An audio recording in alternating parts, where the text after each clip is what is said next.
Bom dia, oitavo A. Vamos corrigir as atividades, pessoal, da unidade 2, né? Que ficou aí para corrigirmos hoje, tá? Vocês enviaram para mim, né? Fizeram, enviaram. Então agora vamos corrigir, porque depois nós vamos começar a fazer revisão, né? Para poder fazer a nossa prova, tá? Então, nós vamos corrigir aí essas atividades. Começa na página 311, pessoal. A primeira questão aí é para vocês fazerem um desenho, né, da evolução do átomo. Então, tem lá o átomo de Dalton, de Thomson e o átomo clássico, né, que é o átomo atual, chamado de átomo clássico, também chamado de átomo de Rutherford Bohr. Então, o desenho aí, vocês têm o desenho na apostila, né? É só vocês copiarem e colocarem aí essa, tá? Não dá pra fazer de outra forma. A 2, ele diz lá: cite as principais diferenças entre os modelos atômicos de Dalton e Thomson e o modelo clássico, indicando a construção que o novo modelo trouxe, tá? Então, o de Dalton era uma esfera maciça, né? Invisível e indestrutível. Tá? O modelo de Dalton, uma esfera maciça, indivisível e indestrutível.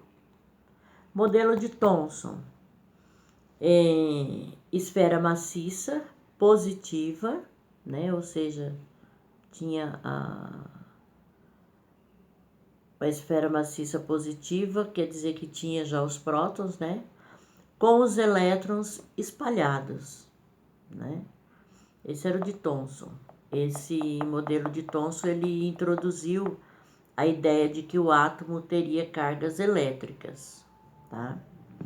No modelo clássico, que é o modelo que nós seguimos hoje, né? Modelo de Rutherford Bohr, ele diz o seguinte, que existe um núcleo central pequeno, né? Esse núcleo é bem menor do que a eletrosfera, que fica girando ali em torno desse núcleo. Então, ele diz que existe um núcleo central pequeno com prótons e nêutrons. Prótons nós sabemos que são partículas positivas, né? E os nêutrons são aquelas partículas que não estão carregados eletricamente. Tá? Os elétrons, eles estão girando ao redor desse núcleo. Isso é o que diz o átomo clássico, tá? Então, a diferença são essas, as diferenças, né? Quando ele diz lá que a parte do elétron está girando em torno do núcleo, pessoal, só para poder completar, ele está rompendo com a continuidade da matéria, né? Que seria a maior parte formada por espaços vazios, tá? Mas as diferenças são essas, então. A 3. Quando atritamos um pente com uma flanela ou com o próprio cabelo e o aproximamos de um pouco de papel picado, ocorre a atração do pente com o papel. Esse processo é chamado de eletrização por indução. Historicamente, qual foi o primeiro modelo que explicou o fenômeno da eletrização? Então, nós fizemos em sala, né? Essa experiência. Então, Thomson induziu o conceito da natureza elétrica na matéria, né? Foi através do modelo de Thomson. Ele introduziu o conceito da natureza elétrica da matéria, em que o átomo seria positivo com cargas negativas incrustadas. Então, essa é a resposta. Thomson introduziu o conceito de natureza elétrica da matéria, em que o átomo seria positivo com cargas negativas incrustadas. A 4. A primeira concepção do átomo surgiu com os filósofos gregos Leucipo e Demócrito. Explique como eles chegaram a essa concepção e como o átomo era descrito. Então, os filósofos gregos, eles imaginavam que dividindo sucessivamente a matéria em partes menores, né, chegariam a uma pequena parte que não poderia mais ser dividida. Aí eles fizeram isso com o quê? Com pedra, né? Pegou uma pedra e foi dividindo. Chegou uma hora que eles não conseguiam mais dividir a pedra. E aí esse pedacinho que eles não conseguiam mais dividir, essa pequena parte seria o átomo, uma esfera indivisível e indestrutível. É isso que eles pensavam lá, né, no antiguidade. Hoje em dia nós sabemos que o átomo ele é divisível, né, e destrutível, tá? Então, o conceito aí hoje em dia já não se aplica mais, tá bom? Página 312, a 3. Vamos ver lá o que ele diz. Considerando o modelo atômico clássico, assinale V para verdadeiras ou F para as falsas nas proposições a seguir e justifique as falsas. A frase A é um grande espaço vazio formado por núcleo e eletrosfera. Realmente, né? Ele está falando sobre o modelo atômico clássico, que é o modelo atômico atual, então essa está verdadeira. A B tem duas regiões distintas, núcleos e eletrosfera. Sim, verdade, tem duas regiões distintas. C apresenta partículas sem carga conhecidas por elétrons. Falso. Os elétrons têm carga negativa. Então, ele pede para justificar, né? Então, a C aí, justificando por que é falsa, porque os elétrons têm carga negativa. D. Apresenta partículas negativas chamadas de nêutrons. Tá? Também é errado, porque as partículas negativas são elétrons e não nêutrons. Nêutrons são as partículas que não possuem nenhuma carga. Então, a D é F, né? Errado. Justificando, as partículas negativas são chamadas de elétrons e as neutras de nêutrons. Alternativa E, apresentam o núcleo formado somente por prótons. Falso também, porque o núcleo do átomo ele é formado por prótons e nêutrons, tá? Então ficou V, V, F, F, F, tá? As duas primeiras são verdadeiras e as três últimas são falsas. A C. Dois materiais foram atritados entre si, provocando a eletrização de ambos. Utilizando a série triboelétrica, indique qual material ficará com a carga positiva e qual material ficará com a carga negativa. A. Poliéster com algodão. Então, o poliéster negativo e o algodão positivo. B. Alumínio com teflon. Alumínio positivo, teflon negativo. A C. Ouro e aço. Aço positivo e ouro negativo. D. Seda e poliéster. Seda positivo e poliéster negativo. E. Lã e âmbar. Lã positivo e âmbar negativo. F. Vidro e borracha. Vidro positivo e borracha negativo. Tá? Aí, continuando aí, nessa mesma página, começa a tarefa, né? Então, vamos ver aí a pergunta número 1 aí da tarefa. As investigações realizadas pelos cientistas na história introduziram a concepção de átomo como uma esfera indivisível, levando à proposição de diferentes modelos que descrevem a estrutura atômica. O modelo que abordou essa ideia pela primeira vez foi o Então, ele colocou lá Bohr, Dalton, Thomson e Rutherford. Então, foi o de Thomson, né? Thomson verificou que os raios catódicos podem ser desviados na presença de um campo elétrico, né? Foi isso que ele determinou. Então, fica a alternativa C, Thomson. Página 313 a 2. Relacione a descrição do modelo atômico ao cientista que o propôs. Aí ele coloca lá A, Dalton, B, Thomson e C, Rutherford. A primeira lá, o átomo seria formado por uma esfera maciça de carga positiva com elétrons espalhados. Ficou conhecido como modelo pudim de passas. Quem que fez isso? Qual foi o cientista cujo átomo dele ficou conhecido como pudim de passas? Foi o Thomson, né? Então aí vai ficar B. O próximo aí. O átomo era uma esfera maciça, indivisível e indestrutível. Ficou conhecido como bola de bilhar. É o átomo de Dalton, né? Foi o primeiro esquema aí de um átomo, que ficou com A.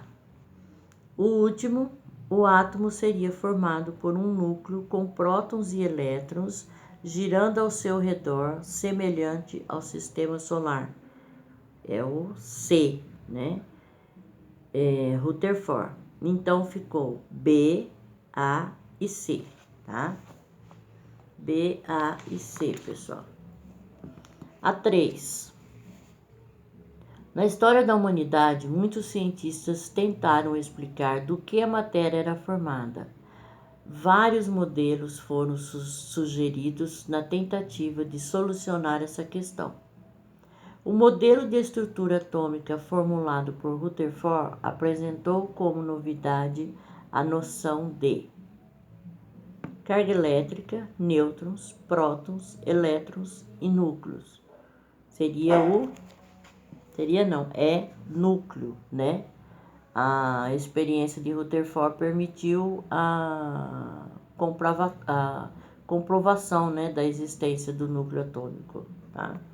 Então, alternativa E, núcleo. 4. Em 1911, Rutherford fez com que um feixe de partículas alfa de carga positiva incidisse sobre uma fina lâmina de ouro. Com esse experimento, observou que a maior parte dessas partículas atravessava a lâmina sem sofrer qualquer desvio. Diante dessa evidência experimental, marque a alternativa correta. Então, ele diz lá, o átomo seria formado por uma massa de carga positiva recheada de partículas de carga negativa, os elétrons. Não, errado. Alternativa B. Os elétrons consistiam em partículas de carga negativa e se localizavam no núcleo do átomo. Também errado, os elétrons se localizam na eletrosfera. A C. O núcleo do átomo era constituído de cargas positivas e negativas. Também errado, porque o núcleo só tem cargas positivas e neutras. D. O átomo não era maciço, mas continha muitos espaços vazios.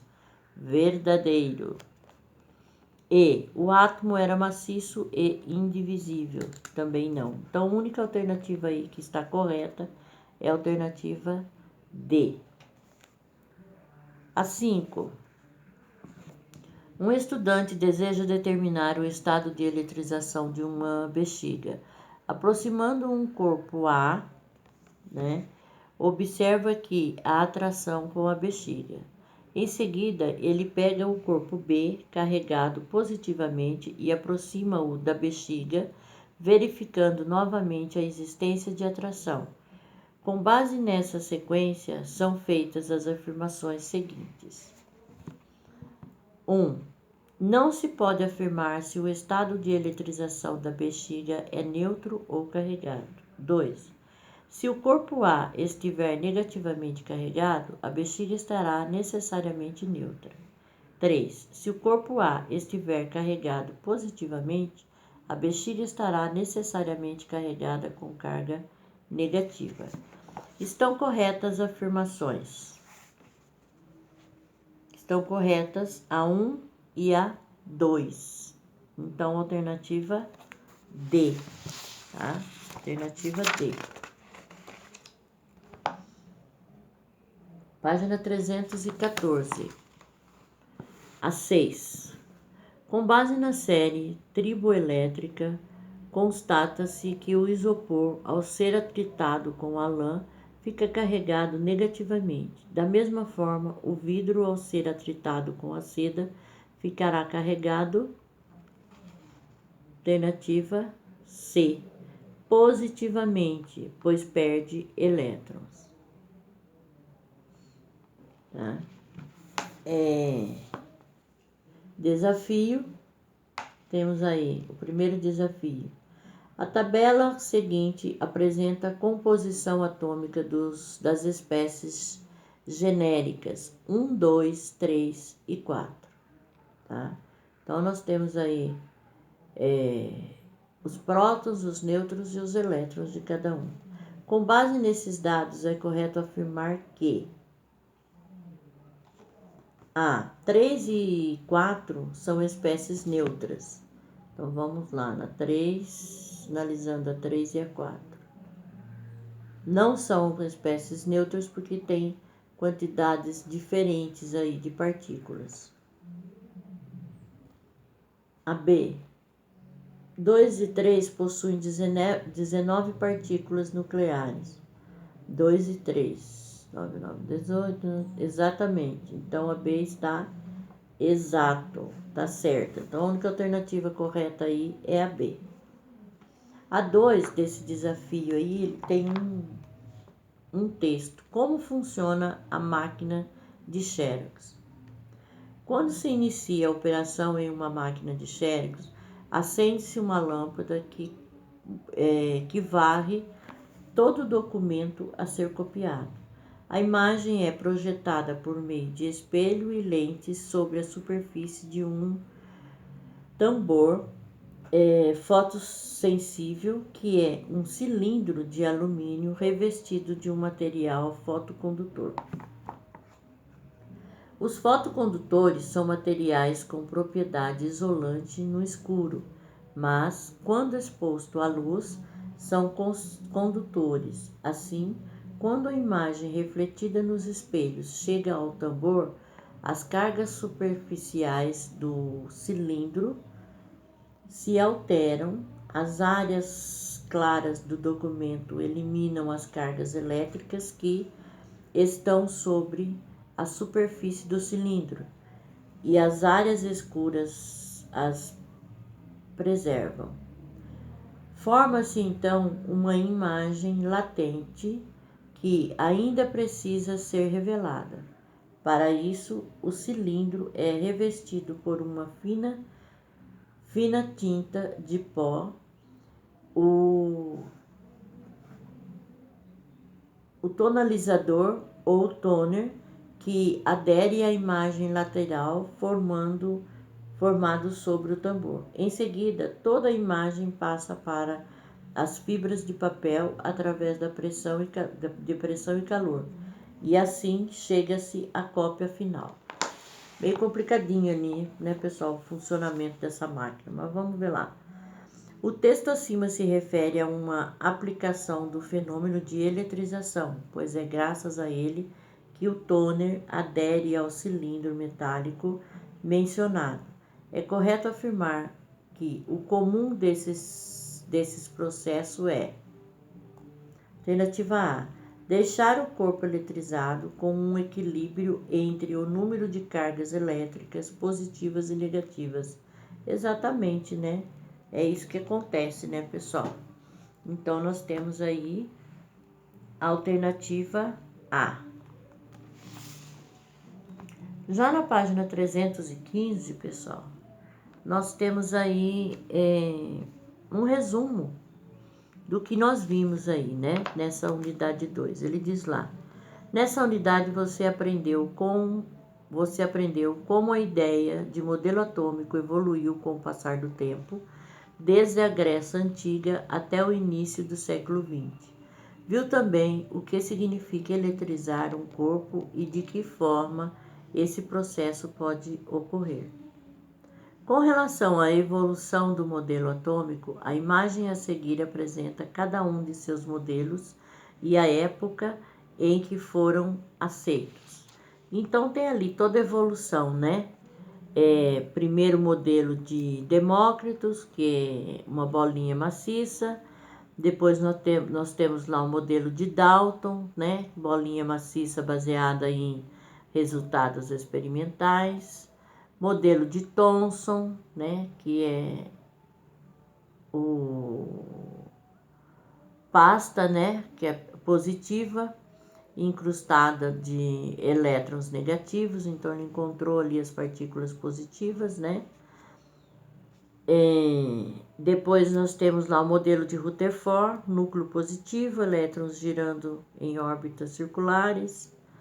Aí depois de 2 anos já veio o modelo de Rutherford-Bohr, né? Que é na realidade o modelo atual, semelhante ao de Rutherford, porém com órbitas quantizadas, né?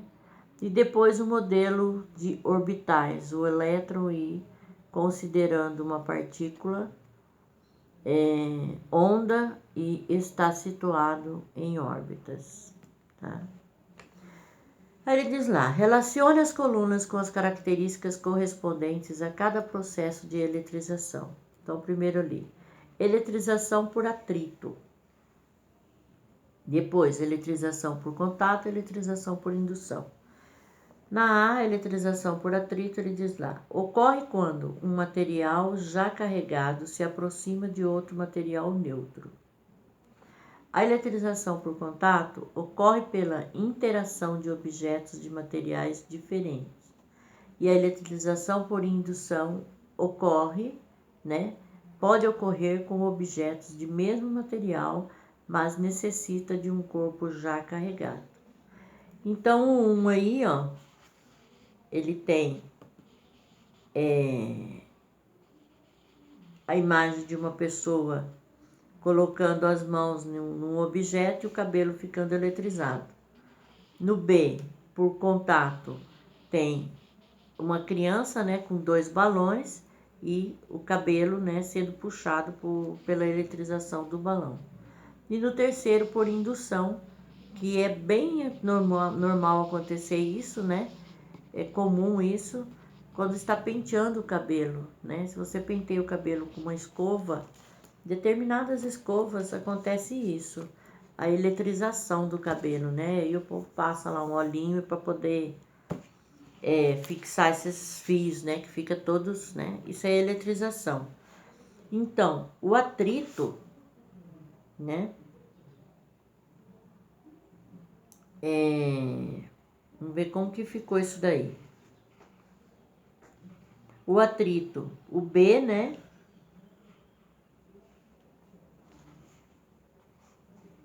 O B ficou por atrito, o contato C1 e a indução A2. Então, ficou atrito B3, né? Atrito é o B3. Contato C1 e indução A2. Então, pessoal, nós encerramos com isso a nossa unidade 2, tá? Encerramos a nossa unidade 2 e vamos fazer... Na próxima aula, nós vamos começar essa unidade 3 aí e depois fazer uma revisão, né, da unidade 1 e 2 para poder fazermos o nosso teste, tá bom?